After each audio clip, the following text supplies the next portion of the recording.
آدھی رات کا وقت تھا۔ اس نے اپنے کمرے کی کھڑکی سے باہر جھانکا۔ حویلی کے لان میں گہرا اندھیرا چھایا ہوا تھا۔ ہر طرف سناٹے کا راج تھا۔ وہ جانتی تھی کہ آج کی رات اس کی زندگی کے سب سے بڑے فیصلے کا وقت ہے۔ اسے آج رات ہی حویلی سے بھاگنا تھا۔ اس زندگی سے بھاگنا تھا جسے وہ کبھی اپنانا نہیں چاہتی تھی۔ اس نے جلدی سے اپنے دوپٹے کو کھول کر اپنے گرد اچھی طرح سے لپیٹا اور دھیرے سے کمرے کا دروازہ کھولا۔ وہ دبے قدموں سے چلتی ہوئی سیڑھیوں تک پہنچی تھی۔ اسے یقین تھا کہ اس وقت ہر کوئی گہری نیند سو رہا ہوگا، مگر دل میں ایک خوف بھی تھا کہ اگر کسی نے دیکھ لیا تو کیا ہوگا۔ وہ ایک لمحے کو روکی تھی۔ جو ہوگا دیکھا جائے گا۔ دوسرے ہی لمحے اس نے خود کو مضبوط کیا اور نیچے کی طرف بڑھنے لگی۔ سیڑھیاں اترتے وقت اس کے قدموں میں ہلکی سی لرزش تھی۔ اس کا دل زور زور سے دھڑک رہا تھا۔ اس نے نیچے اتر کر مرکزی دروازے کی طرف قدم بڑھائے اور دروازہ کھول کر حویلی کے لان میں آ گئی تھی۔ باہر کی ٹھنڈی ہوا نے اس کے چہرے کو چھوا تو اسے تھوڑی راحت محسوس ہوئی، مگر وہ جانتی تھی کہ ابھی راستہ طویل ہے۔ وہ تیز تیز قدموں سے حویلی کے پچھلے حصے کی طرف بڑھنے لگی، جہاں حویلی سے باہر جانے کا دوسرا دروازہ کھلتا تھا۔ اس کے دل میں صرف ایک ہی خواہش تھی کہ بس کسی طرح ایک بار وہ یہاں سے نکل جائے تو دوبارہ کبھی ادھر کا رخ نہ کرے گی۔ وہ حویلی کے پچھلے دروازے تک پہنچی اور تالا کھولنے کی کوشش کرنے لگی۔ تالے کی چابی اس نے پہلے ہی چابیوں کے گچھے سے نکال کر اپنے پاس چھپا لی تھی۔ تبھی اچانک پیچھے سے کسی کے قدموں کی چاپ سن کر اس کا دل اچھل کر حلق میں آ گیا تھا۔ اس نے جلدی سے پیچھے مڑ کر دیکھا تو اپنے پیچھے سمیر شاہ کو کھڑے دیکھ کر سناٹے میں رہ گئی۔ وہ ایک ہاتھ میں سگریٹ پکڑے، دوسرا ہاتھ سینے پر باندھے گہری نظروں سے اسے دیکھ رہا تھا۔ اس کے چہرے پر غصے کے آثار تھے۔ تم یہاں سے بھاگنے کی کوشش کر رہی ہو؟ اس نے تلخ لہجے میں کہا تو فریحہ کا دل دھڑکنے لگا۔ ہاں، میں یہاں سے جا رہی ہوں اور تم مجھے روک نہیں سکتے، اس نے مضبوط لہجے میں جواب دیا۔ تبھی سمیر نے آگے بڑھ کر مضبوطی سے اس کا ہاتھ پکڑ لیا تھا۔ اس حویلی سے دن میں بھی عورتیں اکیلی باہر نہیں نکلتی، اور تم رات کے اس پہر تنہا یہاں سے بھاگنا چاہتی ہو؟ تمہیں کیا لگتا ہے اس حویلی کے لوگ نشہ پی کر سو رہے ہیں؟ وہ ایک ایک لفظ چباتا غصے سے کہتا اس کے قریب چلایا تو فریحہ کی جان نکل گئی تھی۔ میری اجازت کے بغیر تم یہاں سے کہیں نہیں جا سکتی، سنا تم نے؟ فریحہ نے سمیر کو غصے سے گھورا۔ تمہیں کیا لگتا ہے میں اس قید میں ساری زندگی گزار سکتی ہوں؟ میں اپنی زندگی خود جینا چاہتی ہوں اور تمہیں کوئی حق نہیں کہ مجھے روکو۔ بہت جلد تمہارے سب حقوق میرے نام ہونے والے ہیں، بس ایک رات ہی کی بات ہے۔ وہ دھیرے سے مسکرایا تو فریحہ کے تن بدن میں آگ لگ گئی تھی۔ تم نے سوچ بھی کیسے لیا کہ میں تمہیں اپنے شوہر کا درجہ دوں گی؟ اس سے کوئی خاص فرق نہیں پڑتا۔ نہیں سمیر شاہ، میں یہاں نہیں رہ سکتی، نہ تم سے نکاح کر سکتی ہوں۔ دیکھو پلیز مجھے جانے دو، اس نے منت بھرے انداز میں کہا تو سمیر شاہ نے ایک لمبی سانس لی اور اس کا ہاتھ پکڑ کر گھسیٹتے ہوئے اس کے کمرے میں لے گیا تھا۔ آئندہ ایسی کوشش مت کرنا ورنہ اچھا نہیں ہوگا، وہ اسے دھمکی دیتا غصے سے باہر نکل گیا تھا۔ فریحہ کی غم و غصے سے بری حالت تھی۔ اس فرار کا منصوبہ وہ کئی دنوں سے بنا رہی تھی، جو سمیر شاہ نے ایک پل میں ہی ختم کر دیا تھا۔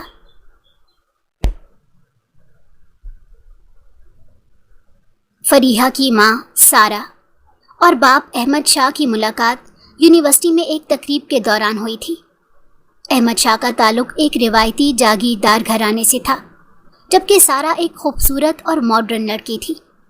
گو کہ دونوں کی ملاقات اتفاقیہ طور پر ہوئی تھی، لیکن یہ اتفاق ان دونوں کی زندگی میں ایک نیا رنگ لے کر آیا تھا۔ جلد ہی ان کی محبت کی داستان پروان چڑھنے لگی اور ایک دوسرے کے بغیر گزارا ناممکن ہو گیا تھا۔ احمد شاہ کو سارہ کی خود اعتمادی اور خوبصورتی نے متاثر کیا تھا۔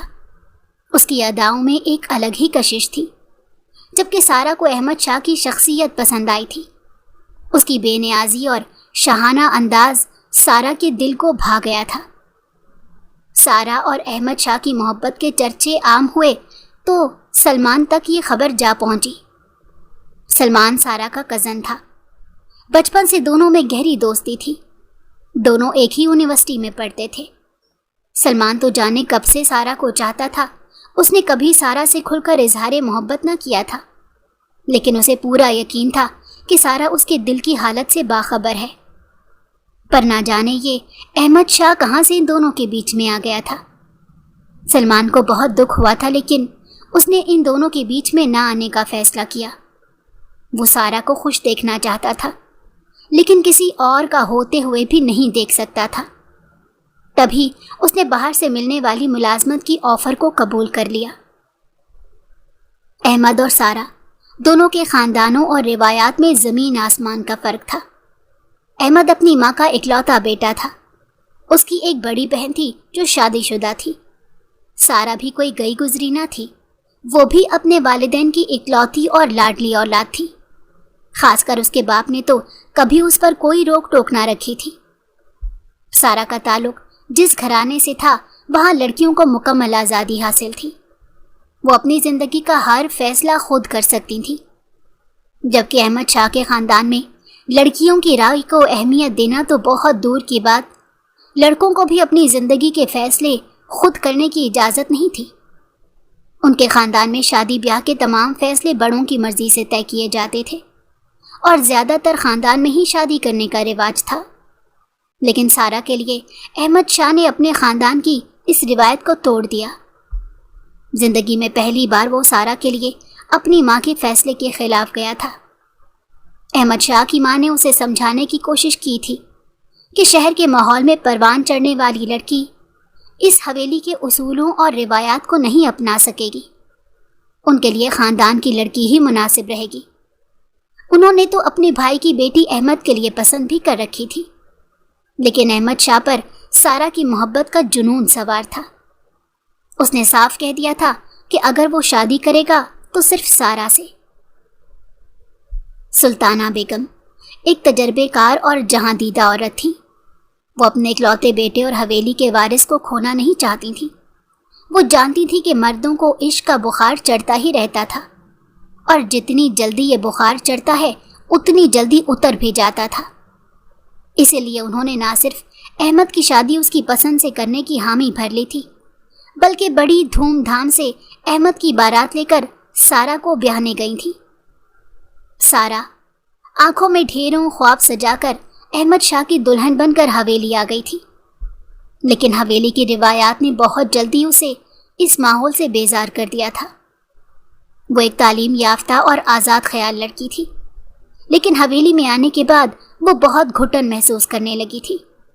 وہ ماڈرن لباس پہننے کی عادی تھی، لیکن اب اس کو ہر وقت ایک بڑی سی چادر اوڑھ کر کمرے سے باہر نکلنا پڑتا تھا کہ احمد کے خاندان میں پردے کا رواج تھا۔ پہلے اس کا جب دل چاہتا وہ دوستوں کے ساتھ گھومنے نکل جاتی، کوئی روک ٹوک یا پابندی نہیں تھی، لیکن احمد سے شادی کے بعد وہ اپنی مرضی سے اپنے ماں باپ سے ملنے بھی نہیں جا سکتی تھی۔ ہر کام سے پہلے اس کو اپنی ساس سلطانہ بیگم سے اجازت لینی پڑتی تھی۔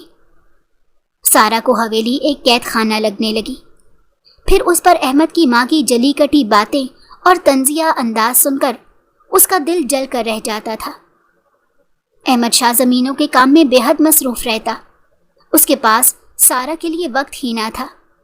اب نہ وہ اس کے ساتھ پہلے کی طرح وقت گزارتا تھا، نہ پہلے کی طرح اس کے ساتھ گھنٹوں باتیں کرتا تھا۔ وہ صبح گھر سے جاتا تو رات کو ہی گھر واپس آتا، 1-2 گھنٹے اپنی ماں کے پاس گزارتا، زمینوں کا حساب کتاب، عدالت کے کیس اور دیگر صلاح مشورے کر کے وہ کمرے میں آتا تو سارہ کا موڈ خراب ہوتا تھا۔ اکثر کسی نہ کسی بات پر دونوں کا جھگڑا ہو جاتا۔ یہ وہ زندگی تو نہ تھی جس کے سارہ نے خواب دیکھے تھے۔ سارہ کے والد ٹھیک ہی کہتے تھے کہ اس کے لیے سلمان جیسا لڑکا ہی مناسب تھا، لیکن اس وقت سارہ نے اپنے والد کی بات نہ مانی تھی۔ کچھ وقت گزرا تو سارا امید سے ہو گئی۔ پہلی بار اس نے سلطانہ بیگم کو خوش دیکھا تھا۔ وہ سارا کا خیال بھی رکھ رہی تھی۔ آخر ان کے بیٹے کا وارث اس دنیا میں آنے والا تھا۔ انہوں نے تو اپنے پوتے کا نام بھی سوچ لیا تھا، لیکن سارا نے ایک بیٹی کو جنم دیا۔ سلطانہ بیگم فریحہ کی پیدائش سے سخت ناخوش تھی۔ ان کے خاندان میں پہلی اولاد بیٹا ہی ہوتی تھی، اور سارا نے ایک بیٹی کو جنم دیا تھا۔ سارا کو اپنی ساس کی منطق سمجھ نہیں آئی تھی۔ یہ تو قدرت کے کام تھے، بھلا اس میں انسان کا کیا اختیار؟ لیکن اس حویلی کے لوگوں میں جہالت کوٹ کوٹ کر بھری ہوئی تھی۔ شکر تھا کہ احمد شاہ فریحہ کی پیدائش سے بہت خوش تھا۔ اس کو اپنی بیٹی سے بہت محبت تھی۔ سارا کو فکر تھی کہ اس گھٹے ہوئے ماحول میں اس کی بیٹی کی تربیت اور پرورش کیسے ہوگی۔ احمد شاہ کے خاندان میں تو لڑکیوں کو زیادہ پڑھانے کا رواج بھی نہیں تھا، بلکہ بہت جلدی ان کی شادی کر کے انہیں رخصت کر دیا جاتا تھا۔ خود احمد شاہ کی بہن کی شادی بہت کم عمری میں ہو گئی تھی۔ سارا اپنی بیٹی کو پڑھانا لکھانا چاہتی تھی، اسے مضبوط اور بااعتماد بنانا چاہتی تھی۔ سارا کو امید تھی کہ احمد شاہ ضرور اپنی بیٹی کو حویلی کی ان نام نہاد کھوکھلی روایات سے دور رکھے گا اور اسے اعلیٰ تعلیم دلائے گا، لیکن کچھ ہی عرصے میں اس کی احمد سے وابستہ تمام توقعات چکنا چور ہو گئی۔ ایک دن اس کی نند اپنے شوہر اور بچوں کے ساتھ آئی ہوئی تھی۔ تب سلطانہ بیگم نے سب کے سامنے فریحہ کا رشتہ اس کی نند کے بڑے بیٹے سمیر شاہ کے ساتھ طے کر دیا تھا۔ سارا ہکا بکا رہ گئی تھی۔ ابھی تو فریحہ صرف 4 سال کی تھی۔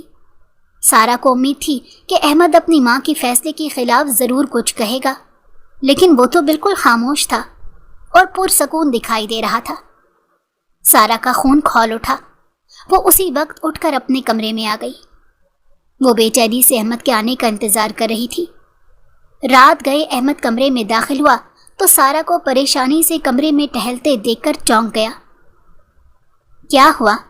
تمہاری طبیعت تو ٹھیک ہے؟ میں ٹھیک ہوں، مجھے آپ سے ضروری بات کرنی ہے۔ ابھی نہیں سارا، میں تھکا ہوا ہوں، صبح بات کریں گے۔ احمد نے اپنا کوٹ اتارتے ہوئے کہا۔ نہیں، مجھے ابھی اور اسی وقت بات کرنی ہے۔ میری بیٹی کے مستقبل کا سوال ہے۔ اماں نے فریحہ کا رشتہ سمیر سے طے کر دیا اور تم نے ایک لفظ نہ کہا۔ سارا کی آواز میں غصہ صاف جھلک رہا تھا۔ ہاں تو کیا ہوا؟ ہمارے یہاں رشتے بچپن میں ہی طے ہو جاتے ہیں، اور فریحہ کے متعلق اماں نے سوچ سمجھ کر ہی فیصلہ کیا ہے۔ احمد نے سرد لہجے میں جواب دیا تو سارا بھڑک اٹھی تھی۔ یہ ہماری بیٹی کی زندگی کا فیصلہ ہے، اتنی چھوٹی عمر میں کیوں اسے ایسی بندش میں جکڑ رہے ہو؟ یہ ہماری روایات ہیں سارا، تم جانتی تو ہو۔ یہ ہم سے پہلے بھی چلتی آئی ہیں اور ہمارے بعد بھی چلیں گی۔ تمہیں اس معاملے میں مداخلت نہیں کرنی چاہیے۔ کیا تم کہہ رہے ہو کہ میں اپنی بیٹی کے زندگی کے سب سے اہم فیصلے میں دخل اندازی نہ کروں؟ حویلی کی روایات اس وقت کہاں تھی جب تم نے بغاوت کر کے مجھ سے شادی کی تھی؟ تم ایک منافق اور دوغلے انسان ہو احمد شاہ۔ مجھے افسوس ہے کہ میں نے تمہیں پہچاننے میں غلطی کر دی۔ سارا نے کہا تو احمد نے بمشکل اپنے غصے پر قابو پایا۔ سارا بس کرو، مجھے تم سے بحث نہیں کرنی۔ فیصلہ ہو چکا ہے، میں اماں کے خلاف نہیں جا سکتا۔ اگر ایسا ہے تو پھر میں اس حویلی میں نہیں رہ سکتی اور نہ ہی اپنی بیٹی کو اس ماحول میں رہنے دوں گی۔ ٹھیک ہے، اگر تم جانا چاہتی ہو تو شوق سے جا سکتی ہو، لیکن یاد رکھنا پھر واپسی کا کوئی راستہ نہیں بچے گا۔ احمد شاہ نے تو اسے ایک بار بھی روکنے کی کوشش نہیں کی تھی۔ وہ صبح سویرے ہی اپنا ضروری سامان اور فریحہ کو لے کر اپنے ماں باپ کے گھر آ گئی۔ سارا کا خیال تھا کہ احمد شاہ اس کو منانے کے لیے ضرور آئے گا، لیکن وہ نہیں جانتی تھی کہ حویلی کے مردوں میں انا اور خودداری کوٹ کوٹ کر بھری ہوئی تھی، اور سلطانہ بیگم نے سارا کے گھر چھوڑ جانے کا اچھا خاصا ہنگامہ کیا تھا۔ بھلا ان کے خاندان میں پہلا کبھی ایسے نہ ہوا تھا کہ بہو ناراض ہو کر اکیلی ہی چل دے۔ بقول ان کے یہ سب احمد کی ڈھیل کا نتیجہ تھا۔ سارا اپنے ماں باپ کے گھر آ گئی تھی۔ انہی دنوں سلمان باہر سے چھٹی پر پاکستان آیا ہوا تھا۔ وہ ہر روز گھومنے پھرنے کا پروگرام بنا لیتا اور زبردستی سارا کو بھی اپنے ساتھ گھسیٹ لیتا۔ آج بھی سلمان زبردستی اسے اس کے پسندیدہ ہوٹل میں کھانا کھلانے لے کر آیا تھا۔ اس کا دل بہل گیا تھا۔ سلمان کے ساتھ باتوں اور ہنسی مذاق میں اسے علم ہی نہ ہو سکا کہ کب احمد شاہ نے اسے دیکھ لیا۔ وہ آج ضروری کام سے اپنی ماں کے ساتھ شہر آیا تھا۔ بھوک لگی تو وہ اسی ہوٹل میں آ گیا اور سارا کو سلمان کے ساتھ خوش و خرم کھانا کھاتے دیکھ کر اس کا خون کھول اٹھا۔ سلطانہ بیگم نے بھی ان دونوں کو دیکھ لیا تھا اور انہوں نے اس موقع کا پورا فائدہ اٹھایا تھا۔ انہوں نے احمد کو سارا کے خلاف کچھ ایسا بھڑکایا اور شک کی ایسی پٹی اپنے بیٹے کی آنکھوں پر باندھی کہ غصے میں آ کر احمد شاہ نے سارا کو طلاق دے دی۔ سارا کو طلاق کے کاغذات ملے تو اسے گہرا صدمہ پہنچا۔ اسے احمد شاہ سے یہ امید نہ تھی کہ وہ یکدم یوں اس سے اپنے سارے تعلق ختم کر لے گا۔ اس نے تو ایک بار اپنی بیٹی کے بارے میں بھی نہ سوچا تھا۔ 5 سال میں ہی ان دونوں کی محبت کی شادی اپنے انجام تک پہنچ گئی۔ احمد شاہ اپنی بیٹی کو سارا کے پاس نہیں چھوڑنا چاہتا تھا۔ وہ ہر قیمت پر اس کو اپنے پاس لے کر آنا چاہتا تھا، لیکن انہی دنوں احمد کی بہن اور بہنوئی کا شدید ایکسیڈنٹ ہو گیا۔ احمد کا بہنوئی تو اسی وقت چل بسا اور بہن ہسپتال میں موت اور زندگی کی کشمکش میں تھی۔ احمد سخت صدمے کی حالت میں تھا۔ وہ کسی صورت اپنی اکلوتی بہن کو موت کے منہ میں جاتے ہوئے نہیں دیکھ سکتا تھا۔ اس کے بچے سہمے ہوئے اور پریشان تھے۔ کچھ عرصے بعد احمد کی بہن کا بھی انتقال ہو گیا۔ حویلی پر تو جیسے قیامت گزر گئی تھی۔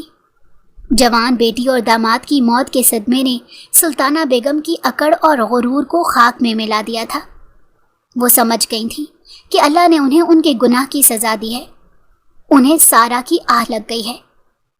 اگر وہ چاہتی تو سارا اور احمد خوش و خرم زندگی گزار سکتے تھے، لیکن اپنی جھوٹی انا اور ضد کی خاطر انہوں نے سارا کو احمد کی زندگی سے نکلنے پر مجبور کر دیا تھا۔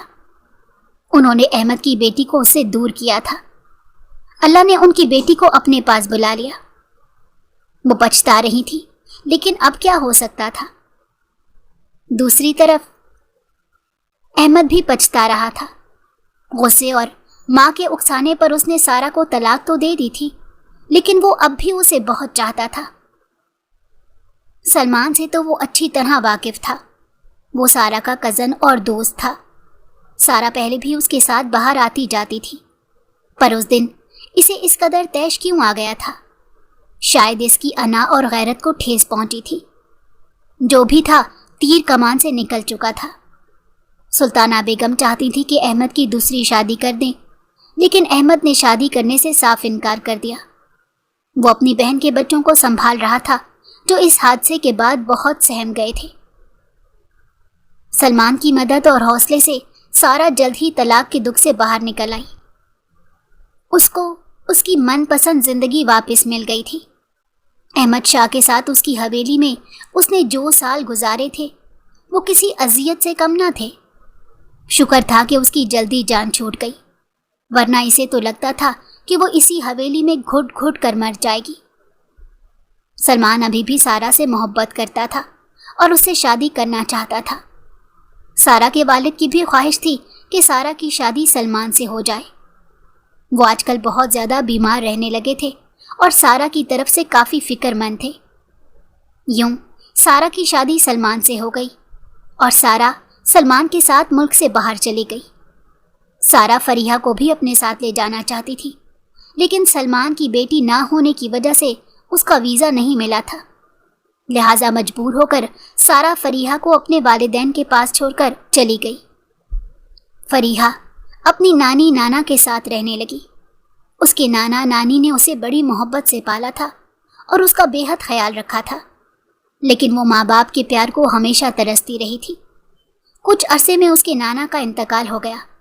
نانا کی وفات کے بعد فریحہ کی نانی نے اپنا شہر کا گھر بیچ دیا اور وہ اپنے آبائی شہر آ گئی تھی۔ وہاں ان کے کچھ رشتہ دار تھے۔ وہیں انہوں نے ایک گھر خرید لیا اور اکیلا ہونے کی وجہ سے گھر کا ایک پورشن کرائے پر دے دیا۔ ان کے کرایہ دار سبحانی صاحب اور ان کی بیگم کافی اچھے لوگ تھے۔ ان کی کوئی اولاد نہ تھی۔ باپ کے مرنے کے 2 ماہ بعد سارا پاکستان آئی تھی۔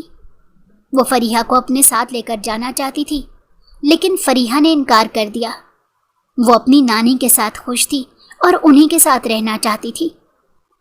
احمد شاہ کو اپنی بہن اور بہنوئی کے انتقال کے صدمے سے نکلنے میں کافی وقت لگا۔ جب اس کا دکھ کچھ کم ہوا اور حالات نارمل ہوئے تو اسے فریحہ کا خیال آیا۔ وہ اپنی بیٹی سے ملنا چاہتا تھا، لیکن جب وہ شہر سارا کے گھر آیا تو اسے پتا چلا کہ سارا کے والد کا انتقال ہو گیا ہے اور سارا شادی کر کے ملک سے باہر چلی گئی ہے۔ وہ مایوس ہو گیا تھا۔ اس کو لگا تھا کہ سارا فریحہ کو بھی اپنے ساتھ لے گئی ہے۔ اس کے پاس سارا سے رابطے کا کوئی ذریعہ نہیں تھا۔ یوں احمد فریحہ سے کبھی نہیں مل سکا۔ بہن کے مرنے کے بعد وہ اس کے دونوں بچوں کو حویلی لے آیا تھا۔ یوں اپنے بھانجے اور بھانجی کی پرورش میں اس نے کسی حد تک فریحہ کی جدائی کا دکھ بھلا دیا تھا۔ سلطانہ بیگم احمد کو دیکھتی تو پچھتانے لگتی۔ بیٹی مر گئی تھی اور بیٹے کا گھر اجڑ گیا تھا۔ حویلی میں سوگواریت کے سوا کچھ نہیں تھا۔ فریحہ نے ماں اور باپ کے بغیر پرورش پائی تھی۔ اس کی نانی نے اسے ماضی کے بارے میں کچھ نہیں چھپایا تھا۔ فریحہ نے کبھی بھی اپنے باپ سے ملنے کی کوشش نہیں کی تھی۔ اس کو اپنے باپ سے ملنے کی کوئی تمنا نہیں تھی، کیونکہ اس کو لگتا تھا کہ سب قصور اس کے باپ کا تھا۔ اس کی ماں سے علیحدگی کے بعد اس کے باپ نے کبھی اس سے ملنے کی کوشش تک نہیں کی۔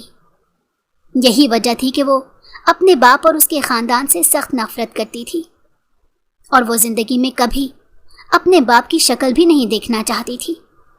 وہ اپنی نانی کے ساتھ مطمئن زندگی گزار رہی تھی، لیکن کبھی کبھی ماں کی یاد اسے بے چین کر دیتی۔ اسے اپنی ماں سے بہت محبت تھی، کیونکہ سارا نے دور ہوتے ہوئے بھی ہمیشہ اس کی فکر کی، اور وہ باقاعدگی سے اسے فون پر بات کرتی تھی۔ پر سارا اب کئی سال پاکستان نہیں آتی تھی۔ اس کے بچوں کو یہ ملک پسند نہیں تھا، وہ یہاں بور ہو جاتے تھے۔ یوں ہی زندگی کے بہت سے سال گزر گئے۔ سارا جوان ہو گئی۔ وہ اپنی ماں کی طرح دلکش اور خوبصورت تھی۔ سارا جوان ہوئی تو اس کی نانی کی فکریں بڑھنے لگی تھیں۔ اس محلے میں رہتے ہوئے انہیں عرصہ ہو گیا تھا، کبھی کوئی مسئلہ نہیں ہوا تھا، لیکن جب سے سارا جوان ہوئی تھی انہیں ایک فکر لگ گئی تھی۔ ان کی گلی میں کسی نے اپنا گھر فروخت کر دیا تھا۔ انہیں لگا کہ کسی فیملی نے گھر خریدا ہوگا، لیکن وہاں تو ایک امجد نام کا مرد آ کر رہنے لگا، جو شکل سے ہی آوارہ اور بدماش لگتا تھا۔ انہیں وہ لڑکا ٹھیک نہیں لگتا تھا۔ اس کے گھر ہر وقت اوباش قسم کے مردوں کا آنا جانا لگا رہتا۔ وہ فریحہ کے ساتھ گھر سے باہر نکلتی تو وہ اسے گھور گھور کر دیکھتا رہتا۔ ان کے خدشات ٹھیک تھے۔ کچھ دنوں میں اس لڑکے نے فریحہ کا رشتہ بھجوایا۔ انہوں نے مناسب لفظوں میں انکار کر دیا، لیکن امجد نے ان کو اکیلا سمجھ کر ڈرانا اور دھمکانا شروع کر دیا۔ وہ فریحہ پر بری نظر رکھے ہوئے تھا۔ وہ اکیلی بوڑھی عورت فریحہ کی حفاظت کیسے کر سکتی تھی؟ فریحہ کی پریشانی کے خیال سے انہوں نے اس سے کوئی ذکر بھی نہ کیا، لیکن فریحہ کو بھی اندازہ تھا کہ امجد اچھا لڑکا نہیں تھا۔ وہ آتے جاتے اسے گھورتا تو فریحہ کو اچھا نہیں لگتا تھا۔ فریحہ سکون سے اپنی پڑھائی میں مصروف تھی، لیکن تبھی اس کی زندگی میں ایک ہلچل مچ گئی۔ نانی آج کل کچھ پریشان رہنے لگی تھی۔ وہ فریحہ پر زور دینے لگی تھی کہ وہ اپنی ماں کے پاس چلی جائے۔ میں اب تمہاری ذمہ داری نہیں اٹھا سکتی، بوڑھی ہو گئی ہوں، کیا پتا کب دم نکل جائے، مرنے سے پہلے تمہارا کوئی آسرا کرنا چاہتی ہوں۔ آپ کیسی باتیں کر رہی ہیں نانی؟ آپ جانتی ہیں میں امی کے ساتھ نہیں رہ سکتی۔ ان کے بچے میرا وہاں رہنا بالکل پسند نہیں کریں گے۔ ان کا ماحول الگ ہے، کسی کے آنے سے ان کی پرائیویسی خراب ہوتی ہے، اور میں اس طرح کے ماحول میں نہیں رہ سکتی۔ تو پھر تم اپنے باپ کے پاس چلی جاؤ، نانی نے کہا تو وہ سناٹے میں رہ گئی۔ یہ آپ کیا کہہ رہی ہیں نانی؟ وہ ناراض ہو کر اپنے کمرے میں آ گئی تھی، لیکن نانی کو اس کی ناراضگی کی کوئی پرواہ نہیں تھی۔ انہوں نے اگلے ہی دن فون کر کے اس کے باپ کو بلا لیا تھا۔ وہ اپنے دوست کے گھر سے واپس آئی تو لاؤنج میں ایک اجنبی ادھیڑ عمر شخص اور ایک جوان لڑکے کو دیکھ کر حیران رہ گئی۔ ان کے گھر تو کوئی آتا جاتا نہیں تھا، تو پھر یہ لوگ کون تھے؟ ان سے ملو فریحہ، یہ تمہارے والد ہیں اور کزن ہیں، نانی نے کہا تو اس کے سر پر جیسے بم پھٹا تھا۔ وہ حیرت اور بے یقینی سے کبھی نانی اور کبھی اپنے باپ کو دیکھے جا رہی تھی۔ اس کے باپ کی آنکھ میں آنسو تھے، جبکہ اس کا کزن شوق اور دلچسپی سے اسے دیکھ رہا تھا۔ غصے سے اس کی بری حالت تھی۔ نانی کو اسے گھر سے نکالنے کی اتنی جلدی تھی کہ انہوں نے فون کر کے اس کے باپ کو بھی بلا لیا۔ پتہ نہیں نانی کو کیا ہو گیا تھا۔ وہ اپنے باپ کے ساتھ جانا نہیں چاہتی تھی، لیکن نانی اسے رکھنے کو تیار نہیں تھی۔ انہوں نے منت سماجت کر کے زبردستی اسے احمد شاہ کے ساتھ حویلی بھیج دیا۔ مجبور ہو کر وہ اپنے باپ کے ساتھ اس حویلی میں واپس چلی آئی، جہاں کبھی قدم نہ رکھنے کی اس نے قسم کھائی تھی۔ اسے سب کچھ بہت عجیب لگ رہا تھا۔ اس نے کبھی سوچا بھی نہیں تھا کہ وہ کبھی اپنے باپ سے ملے گی یا اس کے گھر واپس آئے گی۔ حویلی میں سب اس سے محبت سے ملے تھے۔ دادی اور اس کے باپ کے علاوہ اس کے کزن سمیر شاہ اور سدرا بھی یہیں رہتے تھے۔ وہ اس کے باپ کو بابا کہتے تھے، لیکن اسے کسی میں کوئی دلچسپی نہیں تھی۔ خاص کر اپنی دادی سے تو اسے سخت نفرت تھی۔ اس کی ماں اور باپ کی علیحدگی کی ذمہ دار وہی عورت تھی۔ اسے حویلی میں رہتے ہوئے 1 مہینہ ہونے والا تھا جب ایک دن اس نے یہ خبر سنی تھی کہ وہ سمیر شاہ کی بچپن کی منگ تھی اور بہت جلد اس کا نکاح سمیر سے ہونے والا تھا۔ فریحہ کو بہت غصہ آ رہا تھا۔ اس کی زندگی کا فیصلہ کرنے والے یہ سب کون ہوتے تھے؟ 20 سال بعد انہیں یاد آیا تھا کہ ان کی کوئی بیٹی بھی تھی۔ اس نے باپ کے سامنے جا کر صاف انکار کر دیا۔ یہ فیصلہ تمہاری بھلائی کے لیے ہی کیا ہے اور تمہاری نانی سے بھی مشورہ کر لیا ہے، انہیں کوئی اعتراض نہیں ہے۔ کیا؟ ایسا ممکن نہیں ہے، آپ جھوٹ بول رہے ہیں۔ میں تم سے غلط بیانی کیوں کروں گا بھلا؟ تم چاہو تو فون کر کے ان سے پوچھ سکتی ہو۔ احمد شاہ نے کہا تو اس کو امید نہیں تھی کہ نانی اس کے ساتھ ایسا کریں گی۔ اس سے اچھا تھا وہ ملک سے باہر چلی جاتی۔ اس کے اور سمیر شاہ کے نکاح کی تیاریاں زور و شور سے جاری تھیں۔ برسوں بعد حویلی میں کوئی خوشی آنے والی تھی، اسی لیے حویلی کو سجایا جا رہا تھا۔ فریحہ کی عجب حالت تھی۔ اسے سمیر شاہ زہر سے بھی بدتر لگتا تھا۔ وہ اس کی شکل بھی دیکھنا نہیں چاہتی تھی، نہ کہ اسے نکاح کر لیتی۔ اسی لیے اس نے حویلی سے بھاگنے کا فیصلہ کیا۔ لیکن سمیر شاہ کو شاید اس کے ارادے کا پہلے سے علم تھا۔ وہ اس پر نظر رکھے ہوئے تھا اور اس نے اسے حویلی سے باہر نہ جانے دیا، اور اس کی مرضی کے خلاف اس کا نکاح سمیر کے ساتھ ہو گیا۔ رخصتی چند ماہ بعد رکھی گئی تھی۔ اس کی دادی چاہتی تھی کہ اس کی شادی کے وقت اس کی ماں بھی اس کے ساتھ موجود ہو۔ فریحہ کا اس رخصتی کا کوئی ارادہ نہیں تھا۔ اس نے سوچ رکھا تھا کہ فائنل امتحان کے بعد وہ نوکری کر کے بہت جلد سمیر سے خلا لے لے گی اور اپنی ماں کے پاس ملک سے باہر چلی جائے گی۔ اسے کسی قیمت پر سمیر کے ساتھ گھر نہیں بسانا تھا۔ اس دن وہ کمرے میں اکیلی بیٹھی بور ہو رہی تھی، اسی لیے سدرا سے ملنے اس کے کمرے میں چلی گئی۔ لیکن سمیر شاہ کو وہاں دیکھ کر فوری طور پر واپس پلٹنے والی تھی۔ تبھی سمیر نے تیزی سے آگے بڑھ کر اس کا ہاتھ پکڑ لیا۔ چھوڑو میرا ہاتھ۔ اس نے اپنا ہاتھ چھڑانے کی کوشش کی، لیکن سمیر کی گرفت مضبوط تھی۔ یہ نکاح صرف زبردستی کی بنیاد پر کیا گیا ہے، اس لیے مجھ سے کوئی امید نہ رکھنا۔ کیوں؟ آخر کیا کمی ہے مجھ میں خوبصورت ہوں، دولت مند ہوں۔ ایک لڑکی کو آخر اور کیا چاہیے ہوتا ہے؟ تم خود کو سمجھتے کیا ہو؟ اپنی دولت سے کچھ بھی خرید سکتے ہو، پر میں بکنے والی چیز نہیں ہوں۔ وہ چلائی تو سمیر شاہ نے کمر سے پکڑتے اسے اپنے قریب کیا۔ بکنے والی چیز نہیں ہو، اسی لیے میرے نکاح میں ہو جانم، بیوی ہو میری۔ یہ کہتے وہ فریحہ کے چہرے پر جھکنے لگا۔ سوچنا بھی مت، اگر تم نے میرے ساتھ کچھ بھی کیا